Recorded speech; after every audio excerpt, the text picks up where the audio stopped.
most challenging aspect of your role? Just the organisation of it, like with fixture cancellations and changes, and I suppose the main thing that's problematic year on year is lack of outdoor facilities. So we've only got the sports hall, which means that we have to hire in outdoor facilities all the time, so football pitches, and then that's for obviously the lads and girls.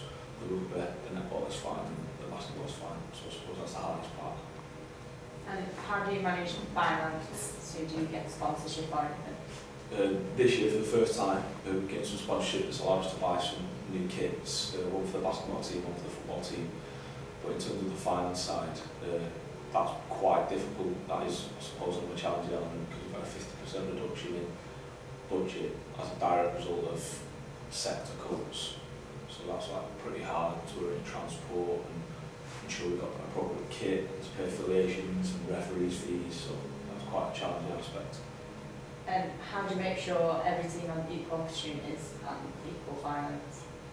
It's not necessarily equal finance, so there's not an even distribution amongst teams.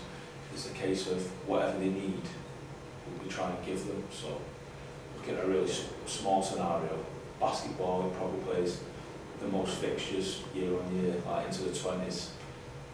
And then as a direct result of that, within every basketball fixture you need to provide 2 officials, which costs like twice the amount as a single netball official would or a football official would. So that's disproportionate.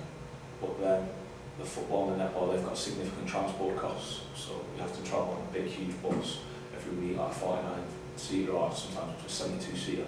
So a big chunk of the money goes towards that. Then there's simple things like kit washes. That costs a lot of money every year, like nearly £1,000 just washing kit every single year. All the kits to get cleaned.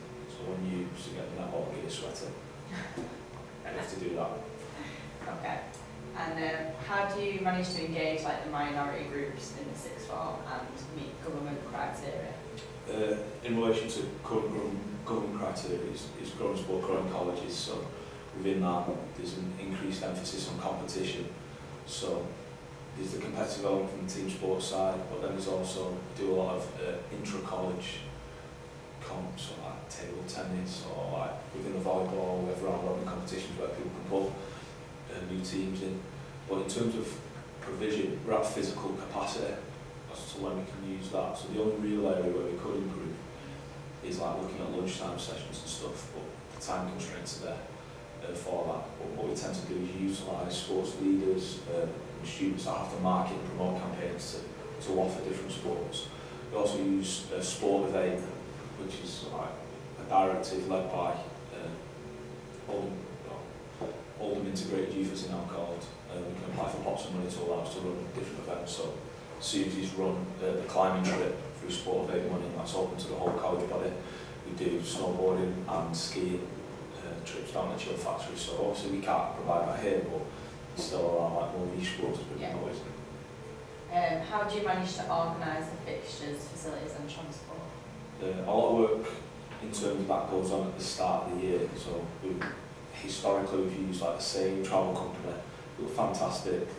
Not obviously they sponsored one of the teams this year. Dead reliable, and on top of that they're very flexible. So with the Oldham weather, we might end up cancelling a fixture at like 9 o'clock on a Wednesday morning, and they're fine with that because they know they're going to get the business in future. So the logistics go on very much at the start of the year, and then like I've got 2 members of our team, the sports, like receptionist Laura and Jess, and they do quite a lot in terms of like taking phone calls or rearranging cancelled fixtures, because it tends to be them that picks up the phone if anybody rings in. But a lot of it's done at the start of the year, collect a spreadsheet, get all the fixtures through.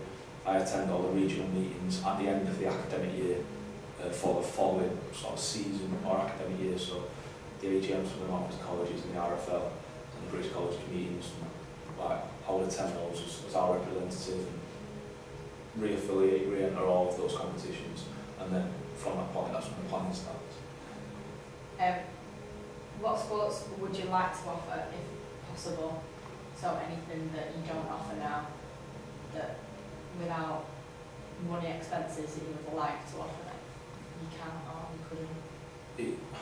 It wouldn't necessarily be sports, it'd be having an additional facility outside that would allow us to offer everything outside of the sports also.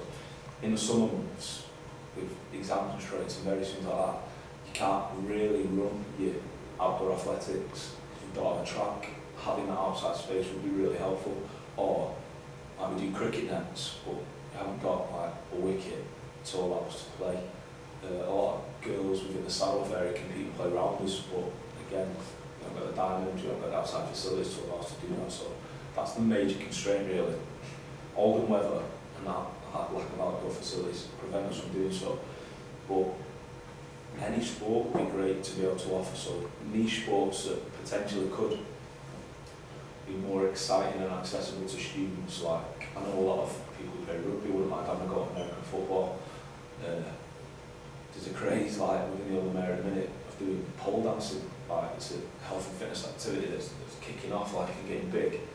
Like it's really specialised equipment, but if we were to be able to offer that, you might get people and girls or predominantly who aren't necessarily involved in any sport doing that to become physically active. So it wouldn't always be a national government award, national government sport. It could just be anything like that having additional facilities, additional space that could just like expand everything. And what barriers to participation do you face, and how do you tend to overcome them?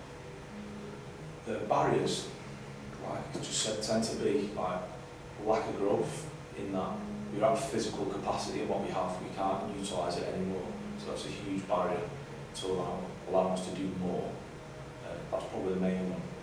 And then finance, having budget cuts, it allows us to, it prevents us from being more creative in what we can do and trying to offer niche sports. So within previous years there was the FESCO role, which I undertook. That FESCO role allows us to then go in and recruit more sort of part-time coaches and stuff. And now budget cuts are preventing that. So finance and space are the main barriers. Okay. For what reason is it possible for students to participate on a Wednesday, and does the college support the PE department in this? College is hugely supportive, so it's encouraged that every single student within the college does some kind of enrichment activity, especially if they're not studying a 4-subject programme as an AS student. It's a prerequisite that you would have to supplement what they do with an enrichment of some kind.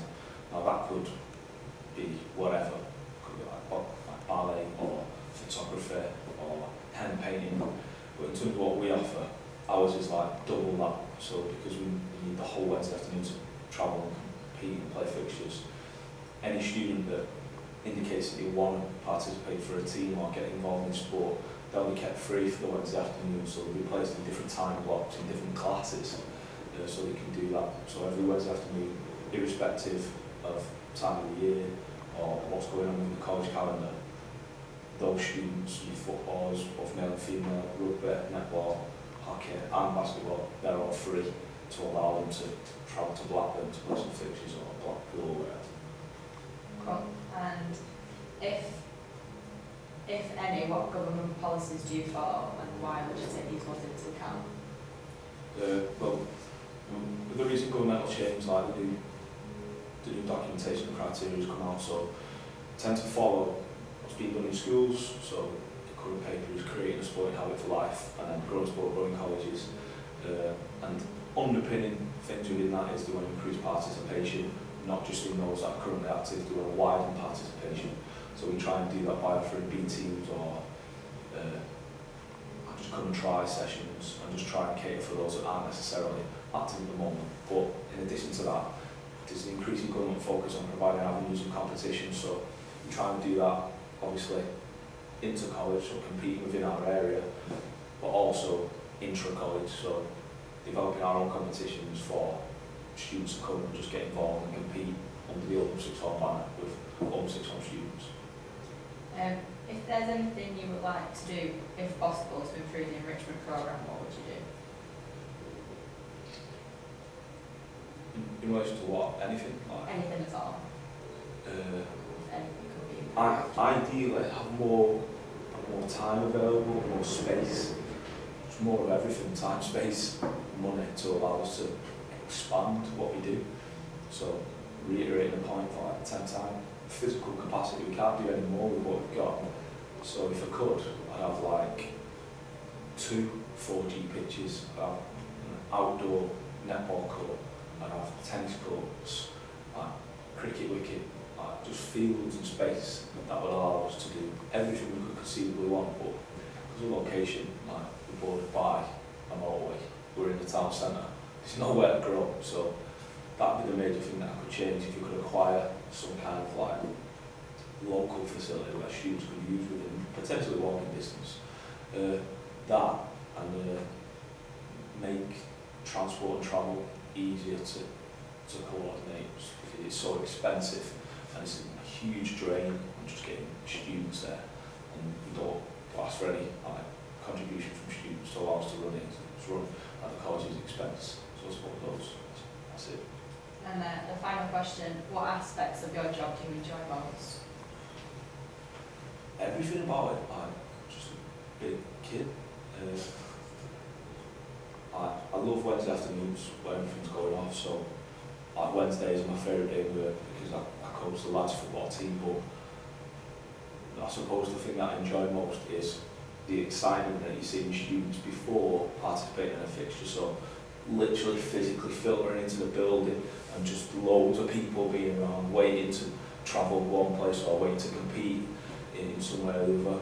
That's like the excitement there, but also seeing success. So like with you in British colleges, like it's amazing like to know that like, you guys have been British champions, or that's like a proper elite level. But just like seeing the girls netball team go from, the girls football team go from like playing 5-a-side competitions to like watching them go and become county champions and seeing all the girls that have it, or just like speaking to students and saying, how did you get on yesterday? I won. Like say to the rugby lads, oh, did you beat the tackle? And just seeing the natural enthusiasm that I suppose students get through sport and competing, I would say that that's the best bit. So that's that. Right, thank you very much. You're welcome.